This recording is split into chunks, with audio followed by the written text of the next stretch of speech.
Okay. Hi everyone, my name is Jade, and today we're gonna play a Mortician's Tale.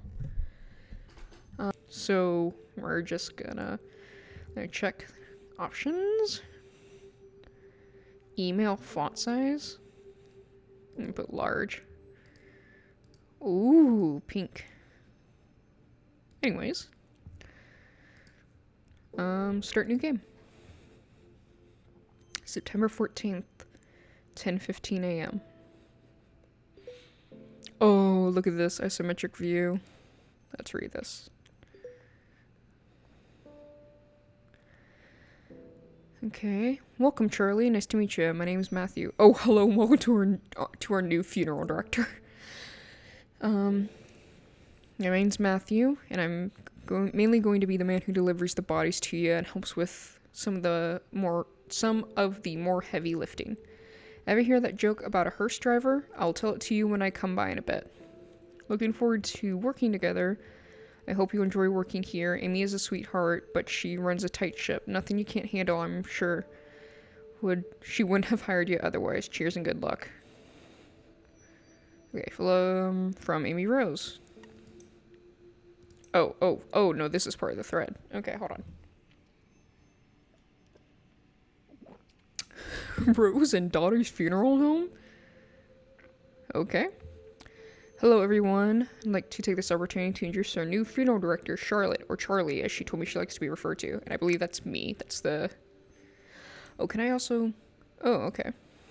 Charlie is a recent graduate who came highly recommended and is eager to join or to begin her career here with us at Rose and Daughter's Funeral Home.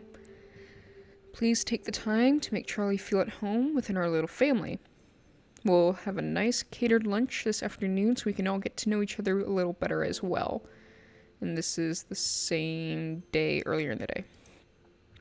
Hello, Charlie. Well, you're new here, so it's probably best I explain where everything is. In your office/preparation room, you'll find your cremation station, cremulator station, embalming station, and obviously since you're reading this email, your desk and computer area. I know you have experience working with these stations, but please let me know if you have any questions. From Jen Love to Charlie. Good luck, you beautiful and smart babe, you. I guess my subject lines to you should start being more professional now that we are business professionals. I can't wait to get your reply so I can see your fancy new email signature. I love that you were able to land this gig straight after graduating. It sounds super cool. I didn't even know mom and pop funeral homes were a thing until now. Guess it's just not something I really think that much about. I should look more into this, learn more about your world, industry, because as I said, you are now a very serious professional. Speaking of being professional, my museum gig is amazing. I can't believe somebody paid me to move to London, and not London, Oregon? I think that's what that is. London, Oregon. Serial killer capital of... Oh, London, Ontario. Sorry, serial killer capital of Canada. I should have read ahead. Okay. To work a job in a museum. Like, take that everyone who said I couldn't get a job with my art history degree.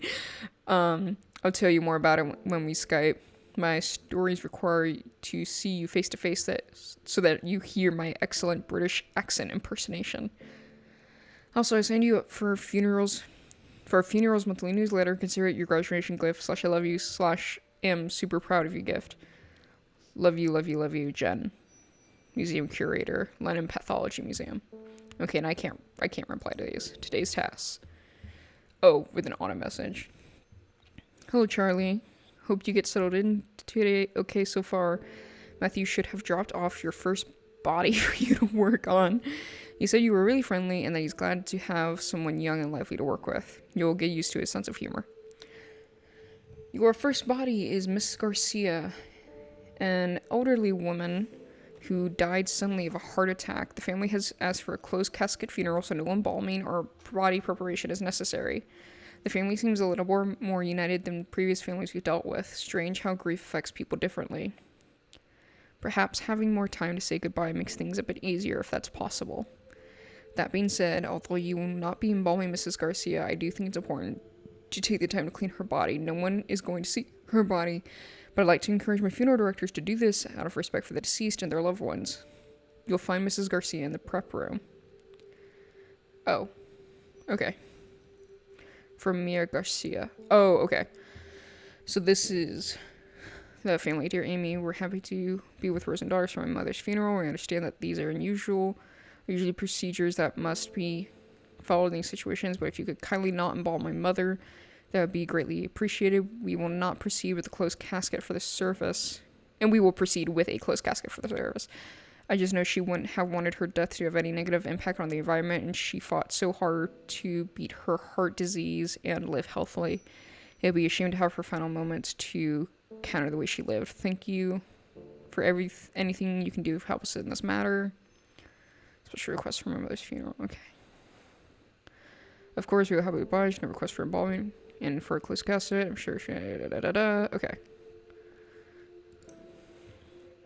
From Funeral Monthly subscriber. Thanks for subscribing. Each month we bring you a newsletter featuring a topic pertaining to the death industry. Oh man. If you guys, if anyone listening to this has not watched Midnight Gospel, you should, because there's a couple of interesting episodes that talk about death and like coping with it, and one of them specifically talks about how funerals, like having funerals and embalming bodies, how that became popular only in recent times. It's kind of interesting to hear the history behind it. Anyways, this month is all about the good etiquette for attending a funeral. Since here we are. Definitely one of the most popular questions. Okay. Funerals are a hard time, we understand that, but here are some quick and easy rules to remember for being respectful as a funeral. Generally, following the guidelines of don't be a jerk should work. Don't be on your cell phone. Don't be loud and obnoxious. Don't get drunk. Happily reminisce. Give condolences. Dress appropriately. This will change based on the customs of the deceased and their culture, but always dress in a way that shows respect to the deceased and the grieving family. Give a gift or sign the registration book. Oh, okay. Oh, wow. Burial with a closed casket ceremony reception. Cremation with ceremony. God, look at those prices. Jesus. $4,000. Well, I see why they decided to have a closed casket. Jesus Christ. It's almost $2,000 cheaper to have a closed casket reception than to have an open casket. Direct burial with no ceremony reception. Direct burial with no ceremony reception. Direct cremation with no burial or reception. Cremation with... Yeah, Jesus Christ. Custom packages to suit every budget you need. Please not... Okay. Rose and Daughters Funeral Home was founded by my grandparents back in 1956. Originally has proudly served the area since then, providing personal affordable funeral service and carried on mission for the next 36 years. Blah, blah, blah. Okay. Look at this. Sure thing, I'll get right to it. So, click on this. I really like the style of this game already. I don't think I've mentioned that, but I do. I love it. There's the prep room where you prepare bodies for burials and viewings. Because the families required a closed casket ceremony with no embalming, you're just going to clean the body. Click on the sponge and drag it over the body. Oh, I have to click and drag. And clean the body. That's it. You're done. Mrs. Garcia will be sent to Mike, who would take care of the dressing and put her in the casket. It's time to go to Mrs. Garcia's funeral. You're responsible for taking care of the deceased body, but it's also important to pay your respects to their loved ones. Follow the arrow to head for the funeral parlor. Okay. Oh, she dressed different. She's in like a nice black dress. Okay.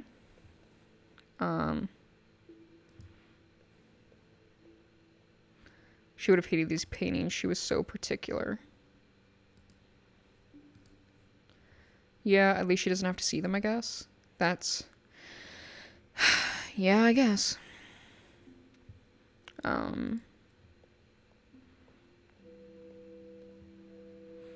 Yeah, I heard the family specifically said no embalming. I thought it was mandatory, like required by law, but I guess not. Embalming weirds me out. Do those chemicals leach into the ground? Seems strange to be using such a chemical that is known to cause cancer and putting it into the ground like that. Or into the sewer. That's why they must do it with leftover formaldehyde, right? Just pour it down the drain. At least embalming guarantees you won't be buried alive. Stop it. Don't make me laugh right now. Mommy, I'm hungry. When can we go? Ugh. Man. That's a kid who did not know his grandmother. I hate wearing pantyhose. My legs are so itchy, but it's always so cold in these funeral homes. I think I might actually miss those sweaters she used to knit for me now. We usually don't small talk a lot of these things. At least that's what I was always taught. Do I pay respects? Yep, pay respects. No, I'm gonna leave. October 11th. Oh wow, this is like a month later. 10:09 a.m. Okay. Got an email.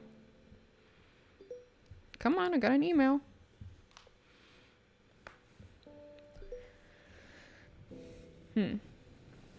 Oh god. Jesus, there's so much to read. What is this? Okay, it's the same thing. T subscriber, we all know. Okay, so this is Funerals Monthly. What to wear when you're attending a funeral from a different culture. We all know everyone wants to be respectful at funerals. Don't talk too loudly. Be kind. Smile. Refrain from making inappropriate jokes, at least around the grieving family. Hey, sometimes some people need a little bit of pick-me-up during such hard times. Who are we to judge? And a big part is knowing what to wear. Roman Catholic funerals tend to be more formal, black attire rule, and it works for us. Did you know this goes back to the days of the Roman Empire where people would wear black as a symbol for mourning? Black isn't universally the symbol for mourning, though. Sorry, I need some water. And if you're attending a funeral that is from a culture that is not your own, it's important to understand that some colors have different meanings, and despite your best intentions, the wrong choice can mean accidental offense. For example, in Hinduism and in Chinese cultures, white is a typical color for funerals. I knew that. I think I knew that for China or Chinese cultures. I didn't know that for Hinduism, though. For Islam, though, it is less about the color you are wearing and more about how modestly you are dressed. Refrain from wearing any elaborate jewelry and be respectful of your behavior. For Sikh funerals, color of the clothing isn't as important as is the modestly and being able to... as is dressing modestly and being able to appropriately sit cross-legged. Actually, being respectful is just the number one for any funeral, no matter what, really. Remember that, and please don't hesitate to ask what is and isn't appropriate to wear. If you're attending a support friend, family member, or partner, the stay is not about you. So be sure to do whatever you can to be as respectful and supportive if possible. Even if it means not wearing what you're used to wearing at a funeral, or even if it's just means asking how you can appropriately show your respects. A story about death. Okay, hold on. Gotta drink my water. Gotta stay hydrated. Okay, hey there, Charlie. I was driving around the other day, taking our clients on their last trip around town, and I was thinking, strange, I know. Did you ever tell you about the first time I went to a funeral? I was a teenager about to start university, and a friend of mine was killed in a car accident, totally out of the blue. Dude, really tragic stuff. Messed me and my friends up real good, but... So, the big day, we all got into our best suits and dressed and packed ourselves into a few cars. There were a lot of us, so we had at least 3 different cars full of us, like clown cars, While we were in the procession going to the cemetery, somebody in our car got a phone call from a friend in a different car.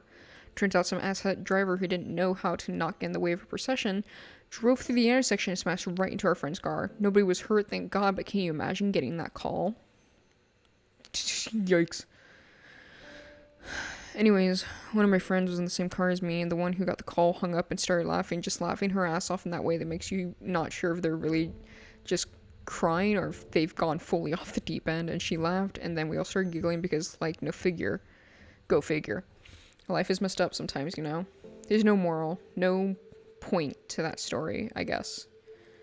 I just remembered the story and I wanted to tell you because we work with death all the time. Sometimes I still get caught off guard by what that actually means. Oh, and before you get any ideas, this has nothing to do with why I became a funeral director. That decision came totally later. It is nothing remarkable. Somebody has to do it, and I have a strong stomach, so why not? See you in a bit, Charlie. Okay. From Younger State to Amy Rose. Please pass along our deepest thanks to you and your staff for the wonderful job they did with my arm of the funeral. It was really lovely. My family so rarely gets together. It was nice seeing everyone come out for such a beautiful service. My son never gets to see his family, so it was incredibly kind of you to let us bring our own food in. Getting to share home cooked meals, sharing stories, being together, it meant a lot. So what I'm saying is, it was nice for everyone to be there like that, together in that way, and I know how much of that was due to the work of your staff, especially your funeral director. Thank you for making this difficult time easier for all of us. Just passing the message along. Thanks for the hard work, Charlie. Hi Charlie, here's Josephine next body. Did a remarkable job on the first done. Family's very happy with you. No small feat, of course, please. Grieving family is exactly the most comfortable of jobs. Your next job is a man named Mr. Duvall, an elderly man, died of old age. Nothing fancy, just a standard funeral with embalming. You can reach out to his daughter, Lizzie Duvall, if you have any questions. She's handling her father's passing as can be expected. P.S. Charlie, dear, please remember to wear appropriate embalming gear. Formaldehyde is extremely dangerous. I know I don't need to tell you, but my maternal instincts are hard to ignore. I promise I won't mother you too much. Just as well ask Matthew. He knows. Okay. From Jennifer Valentine. Okay. Can I remember for just a second? I'm so tired of hearing strangers, colleagues, anybody, cough, cough, male colleagues, cough, cough, get on my case about wearing corsets. I wear them under my blazer and over a nice blouse, so it's not like I'm dressing appropriately, even though dress codes are such sexist BS anyways. And, I hate how their misogyny gets veiled in faux concern. Jen, I'm just worried you're damaging your body. You know what corsets do to livers, right? Corsets don't do anything to livers. They're definitely not hurting me as much as your condescension is hurting my head. Ugh, sorry. I'm out of sorts right now. I'll send you another email in a little bit when I've cooled off. Okay, so let me explain this in a little more detail. A colleague and I were sitting at the tight lacer's liver specimen when we were here at the museum. We have here at the museum. It's from a woman who died in 1907, and her liver is tapered inwards from the doctor leading the autopsy, believed to be too tight lacing on her corset. It's fascinating because it's kind of a controversial topic. Tight lacing was super popular, and while people associated it with fainting or hysteria, sigh, it's actually been associated with visceratosis. Visceroptosis, there we go. Visceroptosis, which is when the organs fail to the lower part of the abdomen, right? Which is super unsettling, but can also be caused by being pregnant. So, TLDR, corsets probably messed up some bones, but likely didn't do this to do this kind of internal organ damage. And I'm so tired of condescension about my wardrobe that also implies I don't know what I'm doing.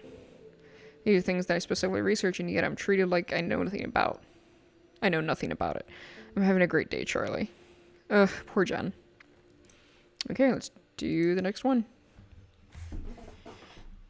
Actually, I really didn't know that about corsets. I knew they could be damaging to you if you wore them too tight, but I didn't know they did that specifically. It didn't hurt your organs, it was more likely to hurt. Okay. Your bones and your rib cage. And that's only if you wear them too tight and you wear them for really long periods of time or multiple days or whatever. Anyways, traditional burials typically require embalming, which preserves the body and prevents it from decomposing as quickly. Unless the family requests otherwise, all traditional burials will use embalming. Let's start cleaning the body. Okay, so we're going to clean the body. Clean the body. Okay. And then we're going to shave the dude. Shave him, shave him, shave him, shave him, shave. Shave, shave, shave, shave, shave, shave. In order to break rigor mortis, you have to massage the body. Click and drag over the body to massage it. In order to break rigor mortis? Rigor mortis? Wow. I wonder, do real morticians have to do all this? The eyeballs deflate once the body starts composing. Click and drag each eye. tap into each socket to give it shape. Is this it? Okay. To keep the eyes shut, you'll need to glue 'em. Click and drag the glue to keep each eye shut. Lotion, cotton balls, needle. Tubing. Oh, glue. Huh. Mouth sags and hollows once the body starts decomposing. Go ahead and drag a cotton ball into mouth to give it shape. What? To keep the mouth from opening, you'll need to suture it shut. Needle and thread. Drag the needle and thread over the jaw to close it. What? Lotion. Okay, drag lotion over the body, moisturize it. Prevents the skin from drying out. Well, I could tell you about alive bodies too. That'll definitely keep your skin from drying out if you lotion your body every day. Embalming involves removing blood and replacing it with preserving chemicals. Click and drag the scalpel over the neck to make it... Okay. You're going to need a tube for draining the blood. Ugh. Ugh. To the carotid artery is hub preserving chemicals in the bloodstream. Drag it to the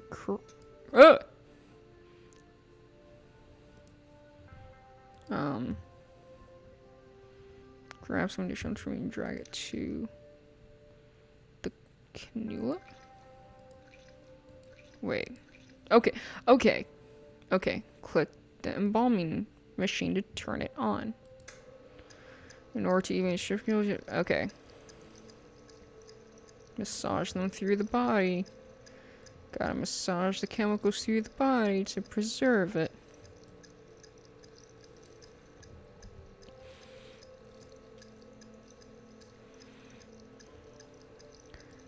Wow. I never really considered all the stuff people have to do, well, morticians have to do to preserve a body.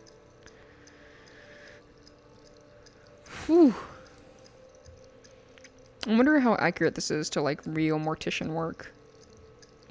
I obviously am not a mortician, so I have no idea. I did know someone, though, who, wanted to be a mortician, when I was in high school.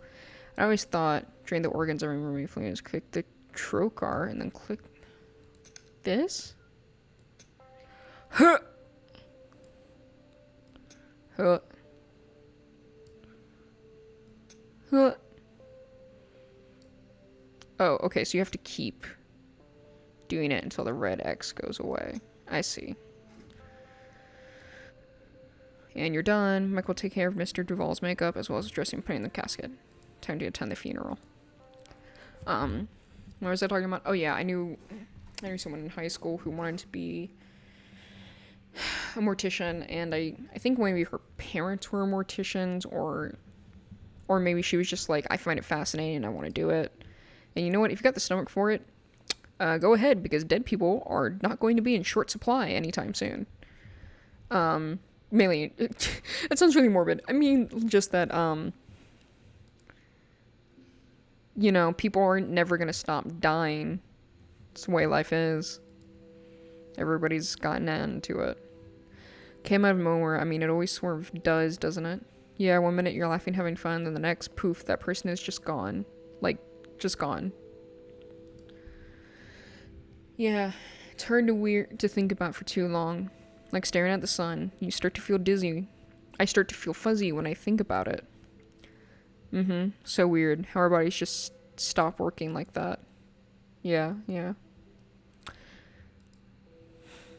is gonna get heavy, I can already tell. So strange not seeing most people wearing white. White? Yeah, I think it's different for different family members. I can't remember. I haven't gone to many traditional funerals, so mostly white. But, like, definitely not red, no matter what. Yeah, because red's supposed to be the color of, like, success. He always wanted to take his grandkids to the park, play catch. He loved playing catch. He threw a mean curveball, that's for sure. Meanwhile, there's a kid here playing fucking video games. Humming to himself. Pay respects to Mr. Duvall. See ya, dude. Have a nice afterlife, man. You got like a gold coffin. Okay, so another month later. And actually, we're going to pick this up in the next episode. I'll see you guys later. Bye.